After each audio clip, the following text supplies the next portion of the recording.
जय गौ माता, जय श्री कृष्णा। और आप जो वीडियो देखियो वो 26 अगस्त जन्माष्टमी रो है। पीपली चौक जेतांड्र में वो मटकी फोड़ रो कार्यक्रम लियो। जेतांड्र विधायक और राजस्थान सरकार में कैबिनेट मंत्री अविनाश जी गहलोत की उपस्थिति में तो इन महीने प्रथम पुरस्कार 21,000 रुपये जीत्यो।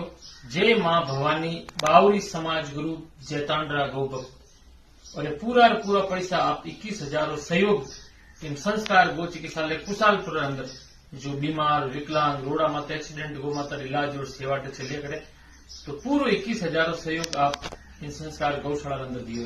तो आप सब जय मां भवानी बावरी समाज ग्रुप जेतांद्र सब गौ भक्ता ने बहुत बहुत धन्यवाद, बहुत बहुत साधुवाद कि आप 21,000 रुपया सहयोग आज इन संस्कार गो चिकित्सालय अंदर दियो। बहुत बहुत